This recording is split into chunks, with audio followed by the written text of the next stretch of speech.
Assalamualaikum warahmatullahi wabarakatuh. Bismillahirrahmanirrahim. Alhamdulillahirabbil alamin. Wa bihi nasta'inu ala umuri dunya waddin. La haula wala quwata illa billahil aliyyil azim. Allahumma shalli wa sallim ala sayyidina Muhammad wa ala ali sayyidina Muhammad. Amma ba'd. Jamaah Al-Fatih Channel dan sahabat YouTube yang dimuliakan oleh Allah. Pertama, mari kita bersama untuk bersyukur atas nikmat-nikmat yang Allah berikan kepada kita dengan mengucapkan Alhamdulillahirabbil alamin. Sholawat dan salam semoga tercurah keharibaan baginda Rasulullah, Nabi yang kita cintai dan kita ikuti sunnah-sunnahnya. Selanjutnya ingin kami berbagi kepada saudara-saudaraku tentang suatu amalan yang sangat luar biasa dengan judul inilah 12 hal penyebab sholat Anda batal dan tidak sah. Anda perlu tahu. Sholat merupakan perintah Allah yang diterima langsung oleh Nabi Muhammad ketika melaksanakan Isra dan Mi'raj. Perintah itu langsung disampaikan Allah kepada Nabi Muhammad untuk dilaksanakan karena hukumnya adalah wajib. Siapapun yang meninggalkan sholat wajib 5 waktu maka akan dihukum oleh Allah dengan siksa api neraka yang sungguh luar biasa sakitnya. Maka bagi orang yang beriman tentu akan sangat hati-hati untuk taat kepada Allah, menjalankan perintahnya. Di antaranya adalah sholat wajib 5 waktu yang tidak boleh ditinggalkannya. Namun ada satu hal yang penting agar sholat Anda yang wajib itu menjadi sah. Maka Anda harus mengetahui hal-hal yang menyebabkan sholat 5 waktu Anda dan sholat sunnah yang lain yang Anda lakukan menjadi batal karenanya.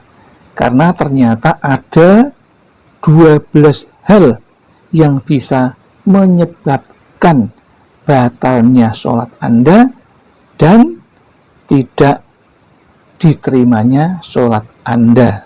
Karena jika melakukan satu hal saja, maka sholat Anda sudah tidak sah lagi atau batal. Lantas apa saja itu yang bisa membatalkan sholat kita? Yaitu ada 12 macam hal-hal yang menjadi penyebab sholat Anda batal dan tidak sah karenanya. Maka Anda perlu tahu. Yang pertama yang menyebabkan batalnya sholat kita adalah berhadas, baik hadas kecil maupun hadas besar. Hadas kecil misalnya ketika Anda buang air, Anda BAB, atau Anda melakukan kentut.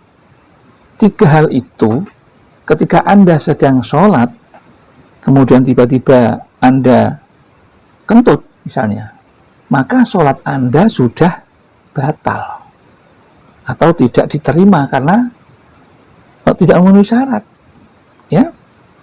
Kemudian, ya, dimaksud dengan hadas besar, misalnya, yaitu seseorang wanita misalnya sedang dalam keadaan menstruasi, tiba-tiba datang menstruasi di dalam, meskipun Anda sedang dalam sholat tiba-tiba, maka itu pun sholat Anda juga menjadi tidak sah atau batal. Atau Anda sedang dalam kondisi junub, Anda melakukan sholat, maka sholat Anda juga tidak sah atau batal. Atau orang yang sedang nifas atau haid setelah melahirkan itu, maka sholat yang seperti itu juga tidak sah atau batal. Begitu juga dengan ketika seseorang dalam kondisi sholat tiba-tiba keluar sperma, itu juga menyebabkan sholat kita menjadi batal karenanya.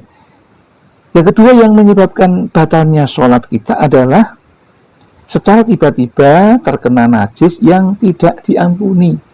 Ya.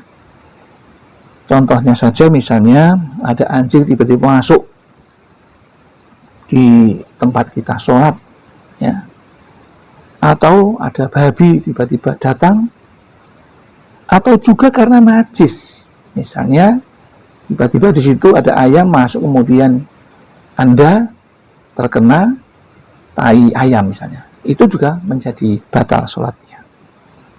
Kemudian yang membatalkan yang ketiga yaitu berbicara dengan sengaja yang memberikan pengertian. Ini sering anak-anak kita belum tahu, ya, sholat sambil berbicara dengan temannya. Ini juga batal.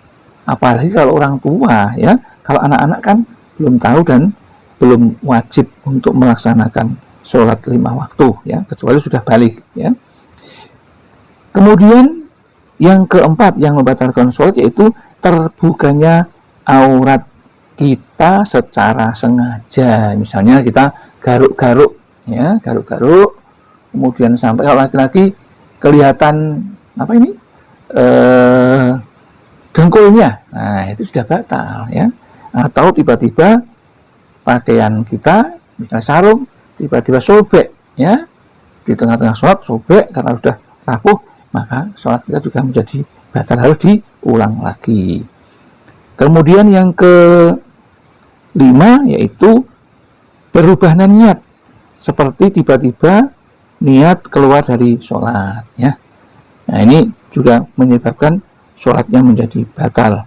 Kemudian yang keenam, makan atau minum meskipun sedikit, ya.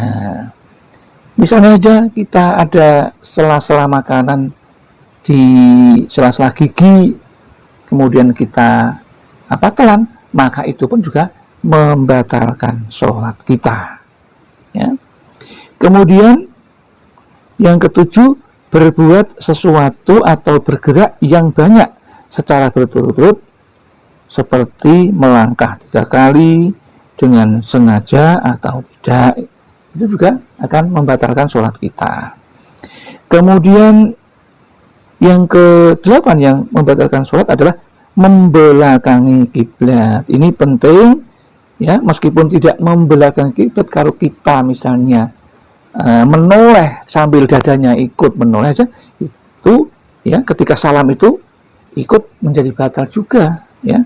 Maka harus hati-hati ketika salam itu yang memalingkan itu hanya kepala, bukan dada kita. Jangan sampai dada kita ikut belok menjadi ke arah kanan atau ke arah kiri, ya. Kemudian yang ke-9 yang menyebabkan batalnya sholat kita adalah menambah rukun seperti rukuk atau sujud dengan sengaja. Misalnya cuma 2 kali ditambah lagi menjadi 3 kali, sudah menjadi batal sholat kita. Kemudian yang ke-10 yang menyebabkan sholat kita batal yaitu tertawa terbahak-bahak. Barangkali ada hal-hal yang lucu, tiba-tiba anak kecil yang di depan kita sholat, kita menjadi tertawa, maka itu juga menjadi batal. Kemudian yang ke-11 yang membatalkan sholat yaitu mendahului imamnya dalam 2 rukun secara berturut-turut, ya.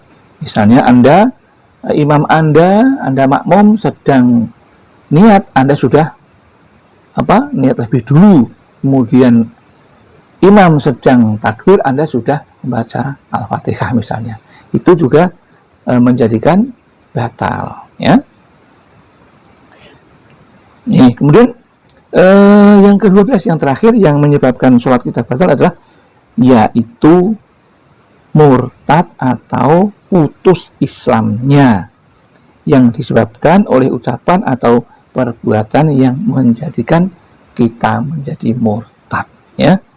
Demikian yang dapat kami sampaikan, mudah-mudahan ini akan menambah wawasan kita tentang agama, bagaimana kita menjaga sholat kita, kecuali menjalankannya perintah Allah itu yang 5 kali, tapi juga kita harus menjaga dari 12 hal ini agar sholat kita tidak batal atau tidak sah karenanya. Demikian yang dapat kami sampaikan, mudah-mudahan ada manfaatnya.